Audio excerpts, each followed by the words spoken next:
Olá, queridos irmãos, graça e paz para o seu coração. Nós estamos muito felizes de poder participar nesse primeiro domingo da Escola Dominical, Sala Única na classe de adultos aí, que tratará sobre os 5 solas. E a mim me foi incumbido falar sobre o sola Escritura, e eu quero agradecer primeiramente ao Cristiano, como alguém que cuidou na nossa Escola Dominical nesse ano de 2020, fez um excelente trabalho, viu, Cristiano? Grande abraço para você. Obrigado também aos irmãos da igreja que puderam nos acolher também nesse tempo de ensino na igreja, e a gente dedicou sim, com certeza, naquilo que a gente pôde oferecer da melhor maneira possível, para que os irmãos tivessem sempre um conteúdo bom da palavra de Deus para os seus corações. Estamos em outra igreja agora, fomos transferidos, e a gente vai estar então a partir de 2021 no projeto Pequis, e com certeza, irmãos, nós continuamos contando com as orações de vocês, para que Deus nesse projeto nos abençoe, e aí o reino dele possa se expandir através do trabalho das nossas mãos. Muito obrigado mesmo de coração a cada irmão durante esse tempo, pela paciência e também pela oportunidade que nos deram de poder pastoreá-los com a misericórdia e a graça de Deus. O tema do Sola Escritura, para mim é muito interessante, porque é algo que mexe muito conosco, né? Vamos falar sobre a Escritura Sagrada, ou as Escrituras Sagradas. E o texto que nós escolhemos para essa manhã é o texto de 2 Timóteo, capítulo 3, quando Paulo fala assim para o jovem pastor Timóteo: Tu, porém, permanece naquilo que aprendeste e de que foste inteirado, sabendo que de quem o aprendeste, aliás, e que desde a infância sabe as sagradas letras, que podem tornar-te sábio para a salvação pela fé em Cristo Jesus. Toda a Escritura é inspirada por Deus e útil para o ensino, para a repreensão, para a correção, para a educação na justiça, a fim de que o homem de Deus seja perfeito e perfeitamente habilitado para toda boa obra.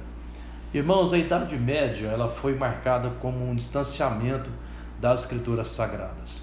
E quando a gente fala da história da igreja, né, as principais figuras, né, da história da igreja nessa época, como nós bem sabemos, é Lutero, que trabalhou basicamente na Alemanha com o luteranismo, né, a reforma luterana, como nós bem conhecemos. Calvino, em Genebra, e aí deu origem ao que nós chamamos de calvinismo. Zwinglio foi em Zurique. Daí surgiram os anabatistas, aqueles que cuidaram da chamada reforma radical, né? E Henrique VIII na Inglaterra, daí surgiu o anglicanismo, da reforma anglicana.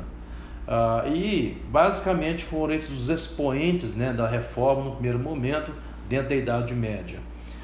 Os 5 solas foi uma afirmação contrária aos dogmas romanos. A gente sabe disso, que esses 5 solas foi uma profissão de fé, basicamente falando, naquilo que era uma expressão da fé bíblica protestante, digamos assim, em detrimento daquilo que vinham pregando os dogmas católicos. E aí tudo começa de maneira definitiva com Martinho Lutero.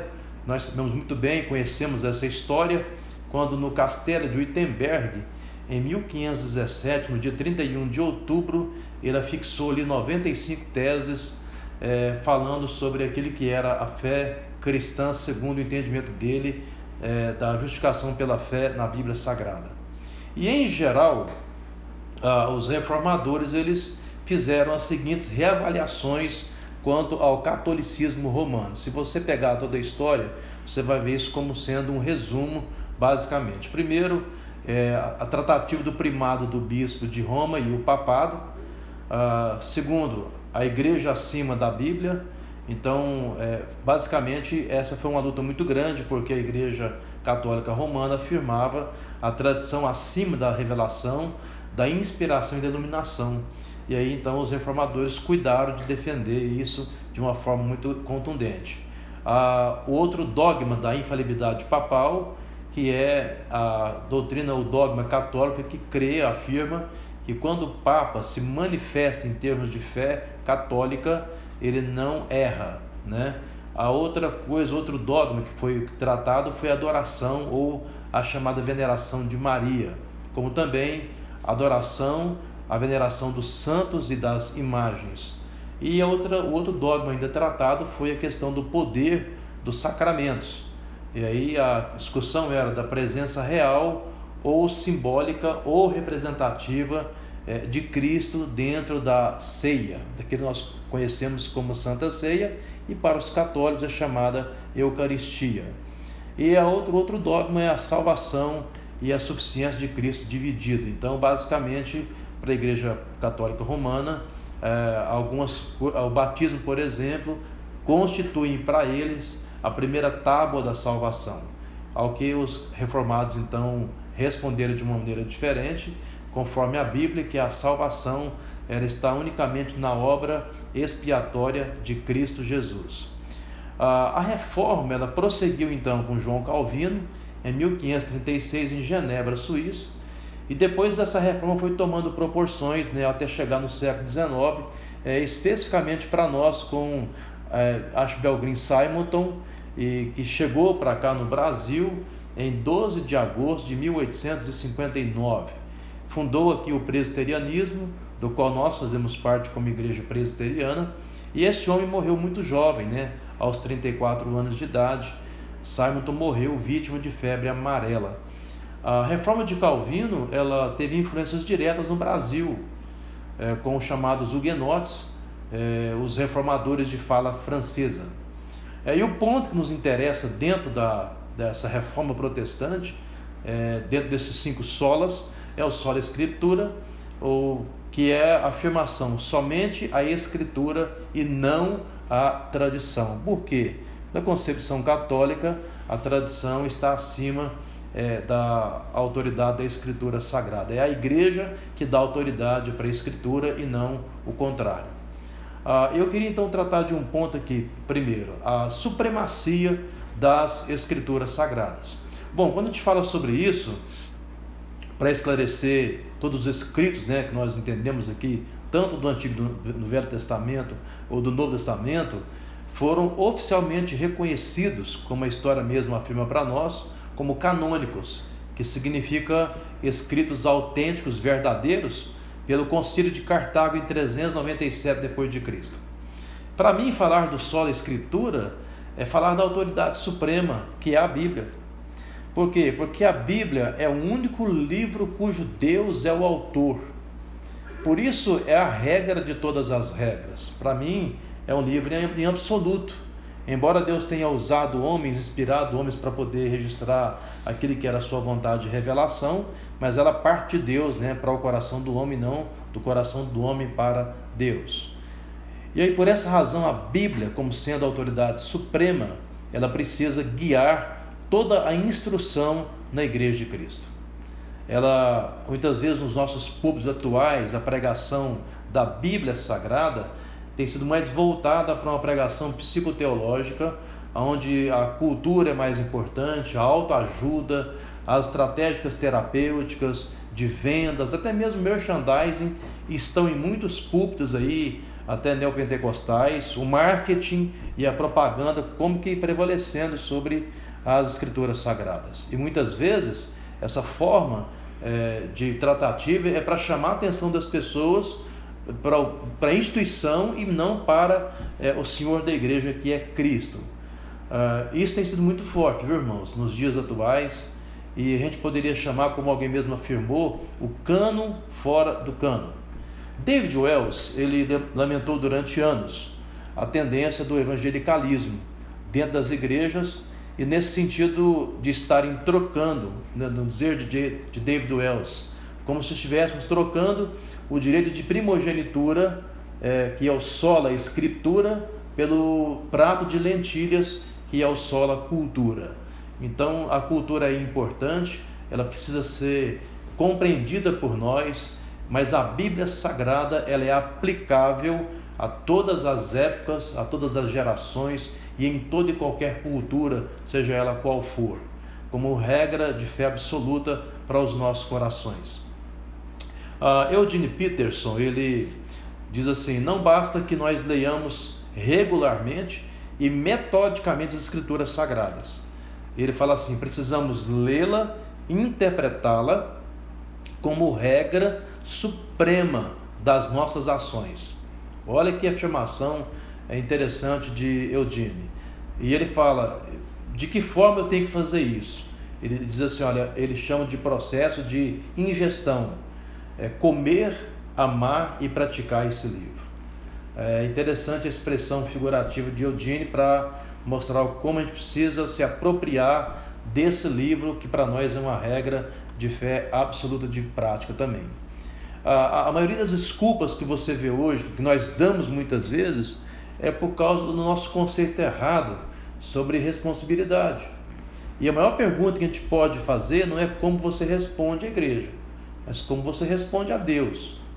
Austin, ele diz o seguinte: como é que nós estamos, ele pergunta assim, como é que nós estamos usando as Escrituras? E na visão dele, as Escrituras, elas não constituem um fim em si mesmo, mas um meio para chegar-se a Cristo. Em outras palavras, na visão de Austin, se você tiver uma Bíblia por tê-la em casa, isso não vai resolver. Ela não gera por si mesma algo se você não se apropriar daquilo que é o seu conteúdo. E o seu conteúdo no seu bojo, tendo aquilo que é o seu propósito geral, é chegar-se a Cristo. Cristo é a revelação máxima das Escrituras Sagradas. Tanto é que Lutero dizia o seguinte, que no Antigo Testamento Cristo está lá latente, e no Novo Testamento ele está patente, né? Então é interessante a afirmação de Lutero nesse sentido. Austin vai dizer o seguinte então: sola Scriptura serve sola Christus. É interessante essa afirmação de Austin. Em outras palavras, a palavra viva, que é a Escritura Sagrada, ela serve a um Jesus Cristo vivo. E foi ele mesmo quem disse, né? Eu sou o caminho, eu sou a verdade e eu sou a vida. Então a primeira coisa que eu queria falar com você hoje, nessa manhã, qual é o conceito da Escritura como luz? O salmista fala o seguinte: lâmpada para os meus pés é a tua palavra e luz para os meus caminhos. Então esse versículo que Davi expressa no Salmo 119, 105, está dizendo que, em outras palavras, está falando de princípio de direção, de fundamentação e de orientação, porque é para isso que a luz serve para as nossas vidas. Então, nesse salmo, a palavra de Deus é dita, no Salmo 119, de 8 formas distintas para falar sobre aquele que é a mesma coisa. Então, a Bíblia, a Escritura Sagrada, ela é tratada em termos de leis, mandamentos, preceitos, ordenanças, estatutos, juízos, enfim, 8 maneiras diferentes de se abordar sobre as Escrituras Sagradas no Salmo 119. E é interessante observar, né, irmãos, que a primeira palavra de Deus empenhada, dita em Gênesis, foi o quê? A criação da luz. E a criação da luz, na visão aí de Austin, é que ela serviria para todas as outras realidades criadas. O que seria então da vegetação, dos animais selváticos, domésticos, peixes, plantas, estrelas, firmamentos, se não houvesse primeiramente a luz? Deus faz então, no primeiro momento, a divisão de luz, né, e trevas. Há o entardecer e o amanhecer, primeiro dia, segundo o relato da criação em Gênesis 1. No Novo Testamento, é curioso pensar que na transfiguração de Jesus, que havia firmado ou afirmado pelos seus discípulos, ou aos seus discípulos, que ele é a luz do mundo, que ele era a luz do mundo, literalmente essa luz pôde brilhar de tal modo que a palavra de Deus fala que o rosto de Jesus resplandeceu, ficou iluminado, e as suas vestes, aliás, resplandecentes. E é interessante que, para finalizar esse conceito de luz nas Escrituras Sagradas, na eternidade, segundo Apocalipse, quando nós estivermos de volta para casa, não haverá mais noite. Olha que coisa extraordinária, porque Deus será a própria luz que iluminará toda a realidade celestial. Essa é uma maneira interessante de compreender o sola Escritura. nessa perspectiva atual que vivemos hoje, de direcionamento para as nossas vidas, de orientação, de princípio, de clareza para aquilo que seja a nossa forma de entendimento, de consciência e de prática cristã.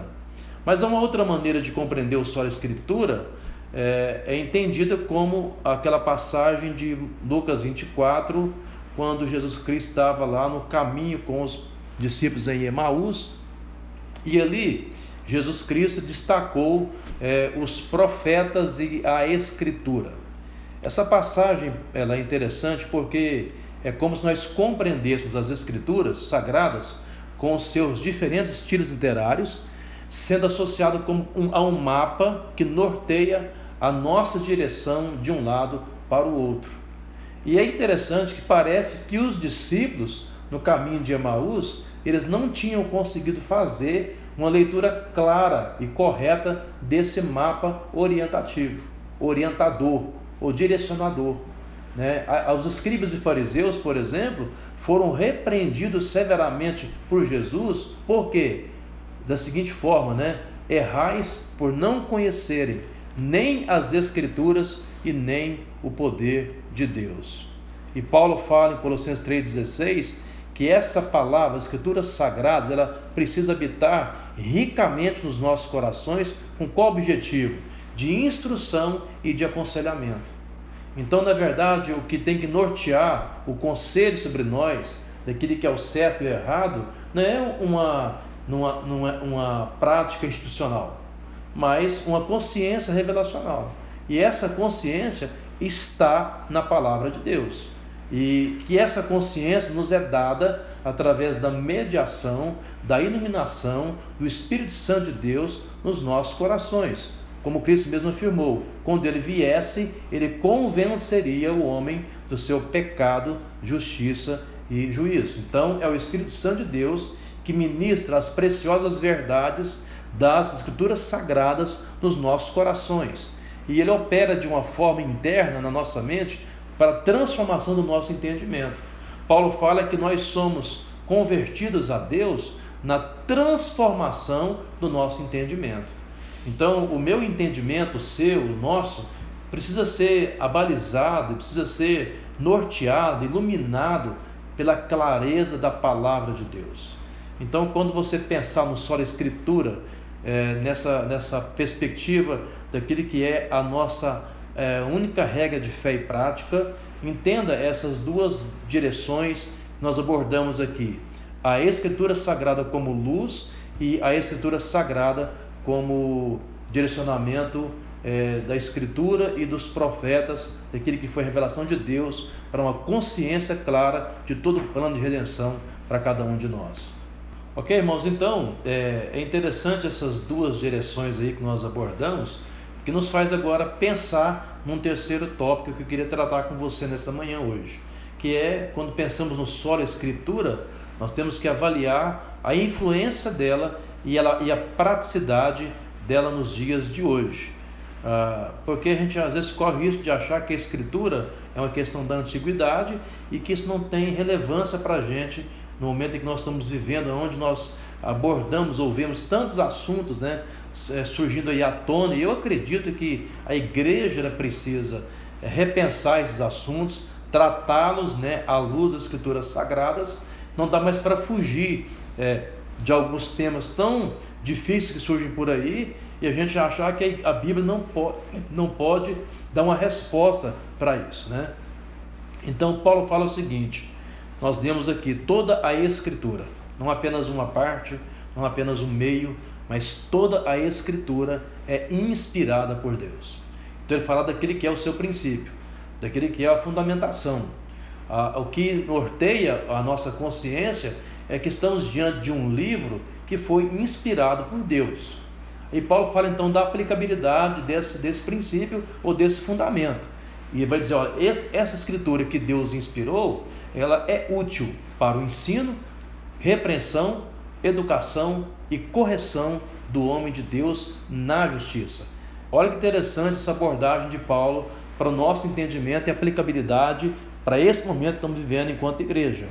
Então, a primeira coisa que eu tenho que pensar é que a Escritura Sagrada ela tem essa utilidade realmente pedagógica, para ensino e educação.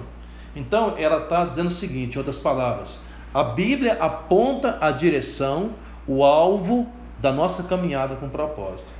Quando Paulo escreve a Tito, ele fala o seguinte, que a graça de Deus se manifestou, salvadora a todos os homens, educando-nos para que, renegado as paixões e as impiedades humanas, vivamos o presente século de forma sensata, justa e piedosamente. Olha, presta atenção nisso. A graça se manifestou salvadora, nos educando. A Escritura Sagrada, ela tem essa utilidade pedagógica, mas também ela tem uma utilidade exortativa. Paulo fala para a repreensão. E repreensão aqui não é você apontar o dedo para falar da culpa de alguém que é o seu irmão, mas é você chamar a pessoa ao lado, né? Isso é exortação. Então, essa ideia de exortação é na perspectiva daquilo que a Escritura é utilizada para levantar o caído e não para achatá-lo mais. E a gente precisa tomar muito cuidado, porque às vezes na igreja nós corremos um risco muito grande de julgar o nosso irmão mais fraco na fé, se assim podemos dizer, porque ele cometeu algum erro que eu não cometo, às vezes, na minha forma de entendimento, se bem que Paulo fala assim, olha, quem está em pé, veja que não caia.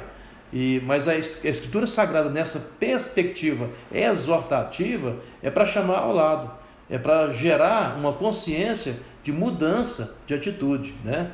E a terceira coisa, uma utilidade corretiva, para a correção. A ideia da correção aí vem do termo que nós conhecemos aí do ortopedista, que quando você quebra um osso, ele pega, a função dele é colocá-lo no seu lugar. A ideia de correção é nos colocar no nosso devido lugar, segundo aquele que fomos chamados no propósito de Deus. Talvez a gente está andando numa direção errada, talvez estamos andando com um conceito errado. Eu sempre falo que as nossas grandes falhas é porque nós pecamos no conceito, pecamos no entendimento do conceito, inclusive. Então, tanto no aspecto pedagógico, como no aspecto exortativo e corretivo, Paulo fala com qual objetivo isso é feito, para que esse homem de Deus seja conduzido na justiça. O que significa que nós seremos levados na aplicação da justiça, nas relações, na defesa daquele que sofre pela não aplicação dessa justiça em suas vidas. Por isso que para a Bíblia Sagrada, o exercício da minha justiça não é a busca do meu direito, mas é pleitear o direito do outro, especialmente daquele que está sendo lesado e muitas vezes não tem alguém que possa, na verdade, ajudá-lo a encontrar um caminho de volta. Bom, Paulo então escreve 2 cartas ao jovem Timóteo. Nessa carta que lemos, a gente viu isso nitidamente, que o propósito era reafirmar ou firmar no coração de Timóteo o fundamento da fé que operou no coração da sua avó, Lloyd, e da sua mãe, Eunice. Agora, a Bíblia, né, ela tem uma influência muito grande em diversos segmentos sociais. O que eu acho interessante que nessa perspectiva da aplicabilidade prática para nós, a Bíblia ela tem muita influência na questão da família, porque é ela que define as relações da família e nos proporciona um forte alicerce em todas as relações, seja fora também interpessoal, né? No trabalho, ela ensina a gente a respeito das responsabilidades dos patrões, dos empregados. Nas questões raciais, ela descarta qualquer tipo de discriminação racial. Não vamos encontrar isso na Bíblia, fundamento para isso. Nas questões legais, a Bíblia ela tem uma influência significativa naquilo que é considerado legal ou ilegal na nossa cultura. Na questão do humanitarismo, a Bíblia também ensina a cuidar da família, dos pobres, necessitados, dos famintos, daqueles que precisam de ajuda para sobreviver. Nos governos, a Bíblia tem a influência como a carta magna na Declaração da Independência. Na instrução, nos Estados Unidos, as universidades no começo elas tinham o curso de teologia sempre ao centro. Infelizmente, hoje não existe mais isso e nós sabemos muito bem a repercussão e o reflexo muito negativo que isso gerou em todo esse país por conta de descentralizar em Deus daquilo que era o estudo, né, acadêmico. Nas artes, na música, na cultura, a Bíblia tem a sua influência. Eu quero encerrar essa aula com você falando de alguns aspectos práticos do sola Escritura, ou somente a Escritura. Primeiro, irmãos, a Bíblia não é um livro mágico. Não tenha em sua casa a Bíblia como se você fosse usar dela como um amuleto de sorte. A Bíblia fechada talvez é como um livro qualquer, mas aberta é a palavra de Deus, é a boca de Deus falando ao nosso coração. A Bíblia, antes de tudo, é um livro para ser compreendido e não para ser usado como se fosse um amuleto de sorte. Segundo aspecto prático. Todas as pessoas podem entender as Escrituras Sagradas. Não é um domínio, uma prerrogativa e muito menos um privilégio do clero. Mas todas as pessoas, em todos os lugares, podem entender as Escrituras. Por quê? Porque o ensinador por excelência é o Espírito Santo de Deus. E a Bíblia fala assim, por isso que eu preciso me aproximar dessa palavra, crendo que Deus existe, porque Ele vai galardoar você que tem fé. A terceira coisa é que as Escrituras são inspiradas por Deus. Por mais que aí nós temos hoje uma tentativa muito forte da ciência, de algumas outras pessoas dentro dessa ala teológica liberal extremista, de dizer que a Bíblia não é suficiente, mas ela é. Ela continua sendo as Escrituras inspiradas por Deus, em termos de revelação, em termos de inspiração, em termos de iluminação. Somente a Escritura que Deus revelou ainda continua tendo esse mesmo significado e orientação e princípio e fundamentação. E finalmente, as Escrituras Sagradas são a nossa única regra de fé e prática. Ela é a referência em absoluto para os nossos princípios e para os nossos valores. Consequentemente, isso norteia a nossa prática de vida. Fico muito feliz de poder ter contribuído com você nessa manhã, com a igreja, com a quinta igreja, igreja amada do nosso coração. Deus abençoe a caminhada dos irmãos 2021. Quero dar uma palavra aqui a você que é membro da igreja, que você possa ser um cristão maduro, que você possa apoiar os nossos colegas pastores que estão chegando por aí, pastor Rubens, pastor Tafarel. Eles precisarão do seu apoio, incentivo, acolhimento para que eles possam fazer um ministério abençoador na quinta igreja. Obrigado, irmãos do conselho, obrigado ao pastor Lúcio, obrigado aí também ao Josley, que tem nos acompanhado e ajudado nesse tempo aí de filmagem. Vai continuar aí firme. Deus abençoe, viu, queridos, que essa igreja ela possa ser uma igreja realmente sólida, fundamentada na Escritura Sagrada, uma igreja muito abençoadora e abençoada como ela tem sido até aqui. Quero orar com vocês nessa manhã para que Deus possa abençoá-los e mais uma vez, muito obrigado por ter acolhido a minha vida e a minha família nesse tempo com os irmãos. Pai amado, nós queremos nessa hora te agradecer e nessa manhã pedir a tua bênção sobre os nossos irmãos, sobre cada pessoa, quando, ó Pai, nós sentimos, ó Pai, no coração, que esse é um tempo muito exponencial, quando podemos com liberdade estarmos diante da Escritura Sagrada, abri-la e entendê-la e, ó Deus, receber o alimento para os nossos corações. Pai, que cada membro da Igreja de Cristo, eles possam, ó Pai, ser norteados sempre com a Tua verdade, que é a Escritura Sagrada.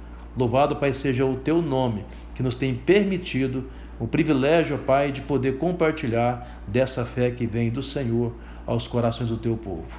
Nós oramos assim, com o coração grato e confiante, em nome de Jesus. Amém.